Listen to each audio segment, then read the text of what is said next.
Living with Nousha. I'm Nousha, a former climber of the corporate ladder turned lifestyle entrepreneur. Each week, I'll bring you an inspiring message to support you in designing and creating a vibrant, fulfilling life. Thank you for joining me today. Now let's get started.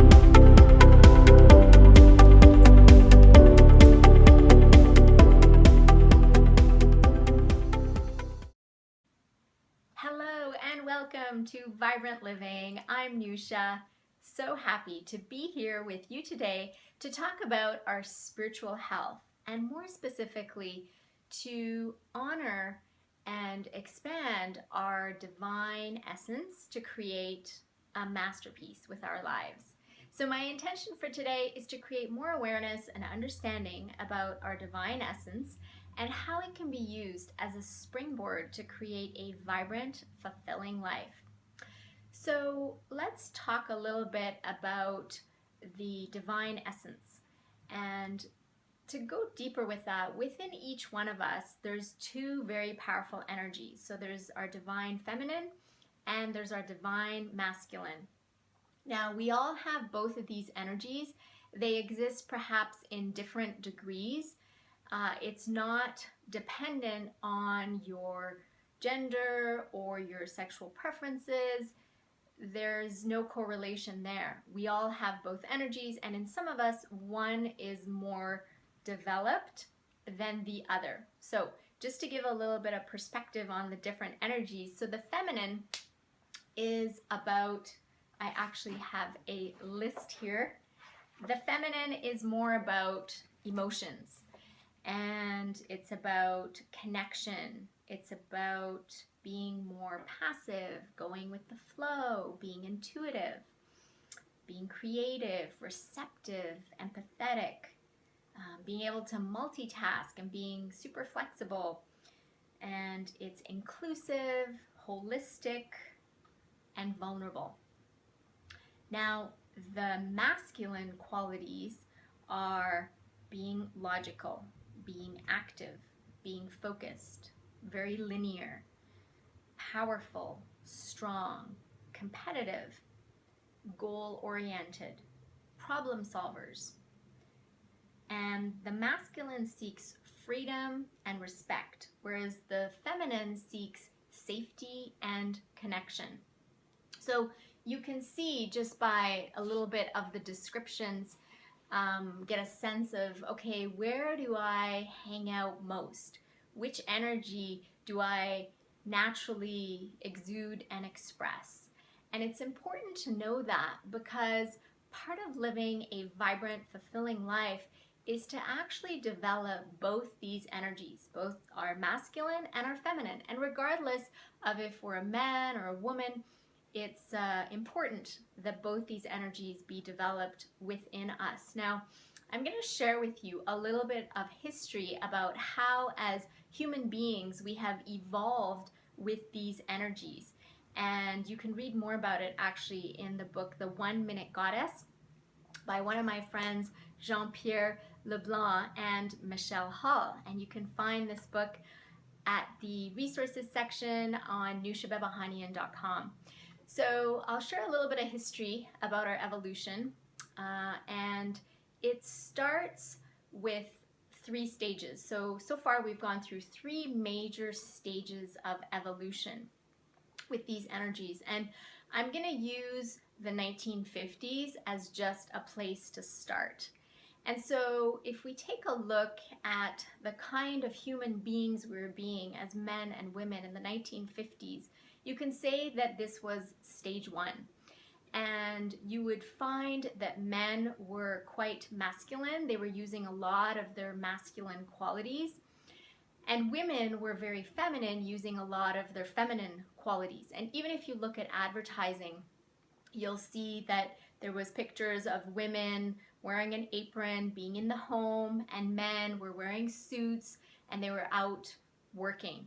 And so this describes very much the energies that human beings were in that stage. And this stage is called the stage of dependence. So what that means is that men were dependent on women for certain things, and women were dependent on men for certain things. So again, I go back to the topic for today, which is our spiritual health and the importance of really developing both these energies within us so that we can enjoy a vibrant, fulfilled life, enjoying optimum health.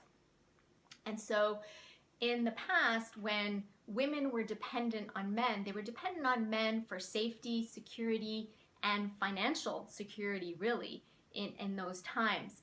And men were dependent on women for the more feminine energies of nurturing and, having dinner made for them and connection and relatedness.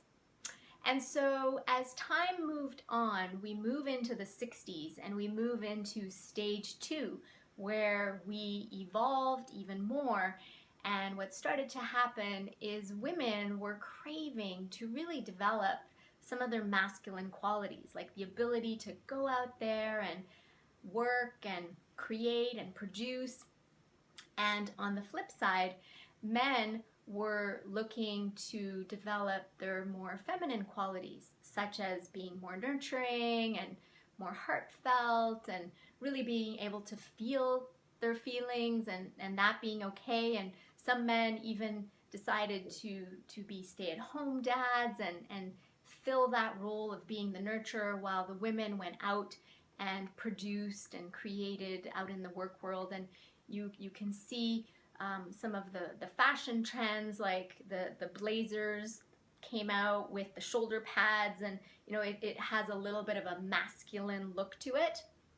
And for men in the 60s, they would grow their hair, again, a little bit of a feminine characteristic. And so this stage 2, is depicted by independence. So you can see that both the man and the woman are quite independent. They are developing the other side, the other energy that may not have been as strong. And so the next stage is stage 3, which is the stage of interdependence.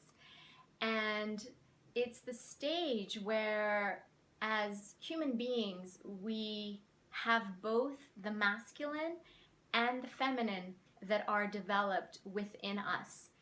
And the beauty of this is that we actually get to use each one of these different energies within us at different stages in time or under different circumstances. And so it's interesting because even though here we are in the year 2000s, and we still see stage 1 relationships, we still see stage 2 relationships, and that's awesome. And we also see stage 3 relationships that are starting to develop, where we are seeking to be not just vibrant, which is feminine, but also fulfilled, which is more of a masculine trait. And we are wanting, in many cases, we're wanting to have it all, to really own our divine essence. And so what's super exciting about this time is we have choice. There's no wrong or right with regards to any of the stages. It's just being aware of the different choices that we have and being able to develop the different energies if we choose to. So my invitation to you, if you are open and willing and excited, is to further expand your divine essence so that you can lead a more vibrant, fulfilling life by having this expansion within you. So there's 4 steps. The first step is to become aware of your dominant essence. And are you leading more with your feminine? Are you leading more with your masculine? To note that. Step number 2 is to develop or even expand further the energy that you are not using as much. And step 3 is to use your masculine and your feminine energies that are within you to expand your divine essence. And this will be a springboard to creating a vibrant, fulfilling life. Now, step 4 is really fun because you get to observe your relationships, especially if you're in an intimate relationship. It's a fun thing to do with one's partner, to start to expand the essence within us that isn't as strong, and to see what happens in that partnership and that relationship. So would love for you to share your experiences with us on our Vibrant Living community. And I promised I'd share the books that have information with regards to our feminine essence, our masculine essence, and as well a third book that talks about combining the two and how that looks in relationships. So I mentioned The 1 Minute Goddess by Jean-Pierre Leblanc and Michelle Hall. And then there are 2 books that are by David Data. So the first one is Dear Lover. This is obviously the one for the feminine essence. And then we also have The Way of the Superior Man, which goes deeper into the masculine essence. And I highly recommend, for those of you that are interested, to read both of them, and actually to read all 3 of them. And I'm really excited to share this with you, because I know these books have made a profound difference in my life and led to me living a vibrant, fulfilling life. So it's been a pleasure to be here with you today, and until next time, be vibrant, be bright. It's your birthright. Now, let's go out there and shine our light. Thank you for investing this time with me on the Vibrant Living with Nousha podcast. I'm so glad that you joined our conversation. If you would take 2 minutes to positively impact someone's life by sharing this episode, that would be wonderful. Please leave us a review by visiting iTunes. Let us know what you enjoy and what you'd like to see more of. It will support us on our journey to causing a worldwide epidemic of vibrant living. Until next time, be vibrant, be bright. It's your birthright. Now, let's go out there and shine our light.